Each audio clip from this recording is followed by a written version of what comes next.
మా ముఖ్యమంత్రి జగన్మోహన్ రెడ్డి గారి నాయకత్వంలో ముఖ్యమంత్రి జగన్మోహన్ రెడ్డి గారు అమలు చేస్తున్న సంక్షేమ పథకాల వల్ల ప్రజలు నిరంజనం పట్టే కార్యక్రమం ఈరోజు రాష్ట్రంలో ఉంది. అది చూసి ధైర్యంగా జగన్మోహన్ రెడ్డి గారిని ఎదుర్కొనే ధైర్యం లేక ఈ మీడియా, మరీ ముఖ్యంగా ఆంధ్రజ్యోతి, ఈనాడు, TV5 రాసే రాతలకి నిదర్శనం ఇది. నేను మామూలుగా ఈ మధ్యకాలంలో హైదరాబాద్ పోయేదే తగ్గింది.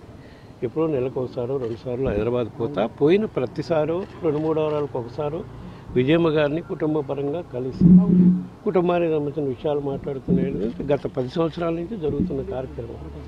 దానికి నేను మొన్న ఆదివారం దాదాపు 4 రోజుల తర్వాత విజయమ్మ గారిని అమెరికా పోయి వచ్చినాక విజయమ్మ గారిని కలవటానికి వెళ్ళి కలిసి మేము ఏదో కుటుంబ విషయాలు మాట్లాడుకొని మళ్ళీ 6 గంటలు బయటకు వచ్చాను. నేను వచ్చినాక నేను షిరిడి వెళ్ళాను. ఎవ్రీ ఇయర్ జనవరి 1 షిరిడి వెళ్తాను. నేను నిన్న పేపర్లు కూడా చూడలే. రాత్రి విజయవాడకు వచ్చినాక చూపించారు. ఈ విధంగా ఉన్నారు. ఇంకా దీని పరాకాష్ట ఏ స్థాయిలో ఉన్నారంటే వీళ్ళంతా ఎప్పుడెప్పుడు చంద్రబాబు నాయుడిని వాళ్ళ దత్తపుత్రుడిని ముఖ్యమంత్రి స్థానంలో కూర్చోబెట్టడం కోసం మా మీద ఎట్ట బురద చల్లా అనే దానికి ఇది పరాకాష్ట. కుటుంబ సభ్యులను కూడా బదార్కిచ్చే కార్యక్రమం చేస్తున్నారు.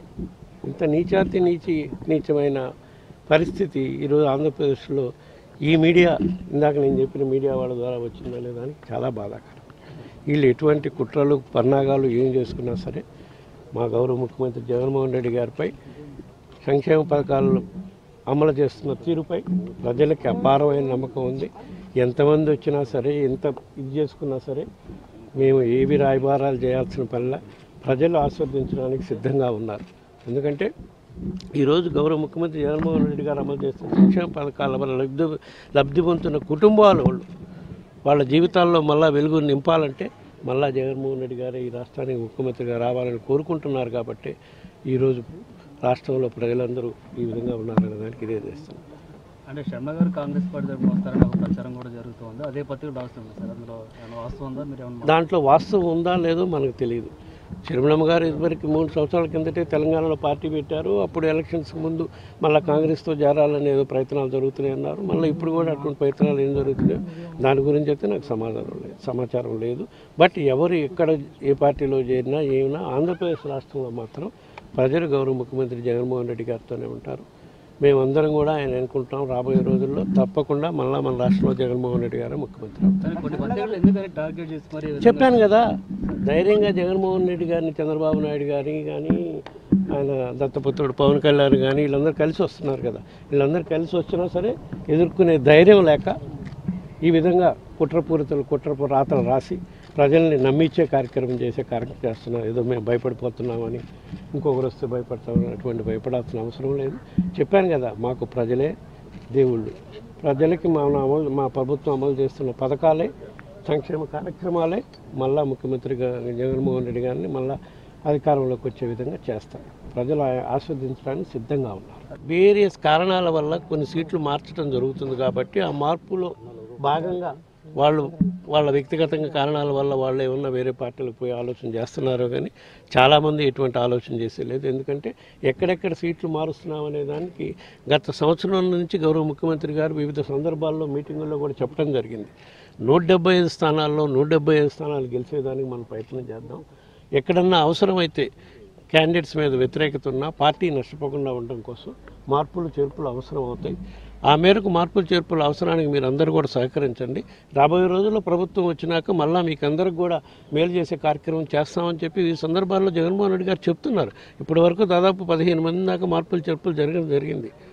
అట్లా అని ఎవరైనా పార్టీ నుంచి బయటికి పోయే పరిస్థితి ఉందా? సరే, రామకృష్ణారెడ్డి గారు అంటే ఆయన వ్యక్తిగతం. ఆయన ఎందుకు ఆ విధంగా వేరే పార్టీకి పోవాలనుకుంటున్నాడో, ఎక్కడ పోవాలనుకుంటున్నాడో అది నాకు దాని గురించి అది మీరు సృష్టిస్తున్నారు. ఎక్కువ వాళ్ళు వెళ్తున్నారా లేదా కానీ మీడియా సృష్టించే కార్యక్రమం చేస్తుంది. వాస్తవ పరిస్థితులు అది లేవు.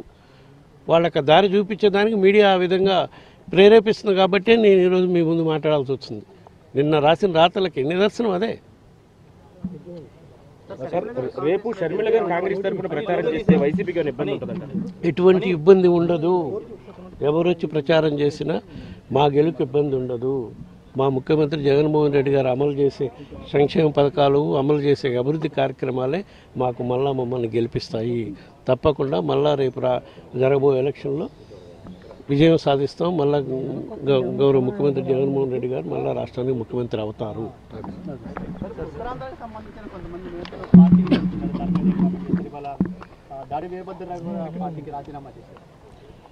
ఇవన్నీ ప్రతి వాళ్ళు ఎక్స్పెక్టేషన్స్ ఉంటాయమ్మా.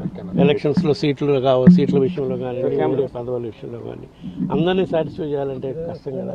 కొంతమందికి చెప్పి చూస్తున్నాం, రాబోయే రోజుల్లో మీకు మేలు చేసే విధంగా చేస్తామని. కానీ అక్కడ అనకాపల్లిలో ప్రత్యేక పరిస్థితులు ఉన్నాయి కాబట్టి దానివల్ల మేము వాళ్ళకి కొన్నాళ్ళు ఓపిక పట్టండి, రాబోయే రోజుల్లో ఏదైనా అవకాశం ఉన్నట్టు చూద్దామని చెప్పాం. అయినా సరే వాళ్ళు వినిపించుకోకుండా రాజీనామా చేశారని నేను కూడా ఇందాక నేను చూశాను మీడియా. అయినా ఇటువంటి ఇబ్బంది లేదమ్మా. ఉన్నాయి అది ఇంకా సంఖ్య తెలియదు. ముఖ్యమంత్రి గారు అదే పనిలో ఉన్నారు. రాబోయే రోజుల్లో ఉత్తరాంధ్ర మిగతా జిల్లాల్లో కూడా కొన్ని మార్పులు చేర్పులు జరుగుతాయి. చెప్పలేమమ్మా. ఎక్కడెక్కడ గెలుపు అవకాశాలు తక్కువ ఉంటే అక్కడే మార్పు చేయడం జరుగుతుంది. క్యాండిడేట్స్ మీద ఉండే వ్యతిరేకతను బట్టే మార్పులు చేర్పులు జరుగుతాయి.